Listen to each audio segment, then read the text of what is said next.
বাবা, কি timing! Sir sir, কতটা অমায়িক! ভালো জি, আছেন? ভালো। আপনার কষ্ট হয়ে গেল ম্যাডাম। অনেক কষ্ট হয়েছে, বাস দেরি করছে তো এই কারণে দেরি হয়ে গেছে। ম্যাডামের নামটা? আমি শিরিন আক্তার, সুমন, বদ্রু।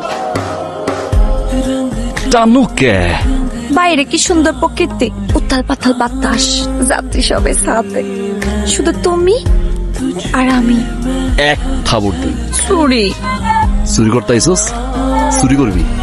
এই ভোটে একটা মানুষ যেন বুঝতে না পারে তুই আর আমি জামাই বউ না, জামাই বউর অভিনয় করতেছি। মন থাকবো ভাই? ডিসেলের ক্যামেরা না, জয় দাম কত? এগুলো প্রাইস হয়েছে গিয়া 1.5 লাখ টাকা। আর যদি তুমি দেশ কাটে কিনা যাও না নি, এগুলো প্রাইস 2 লাখ টাকা। So you can guess the price actually. So could you please move away, we are taking a photo. 11,070 টাকা খরচ করে কিন্তু আমি আইছি এই বোর্ডে। কয় টাকা? 11,070 টাকা। 3 লক্ষ টাকার মালামাল যদি চুরি করতে না পারছি তাহলে কিন্তু আমার Ugai baş, adaya dikin. পাগলের সুমনে মনে সবার মাওলা, পাগলের সুমনে মনে সবার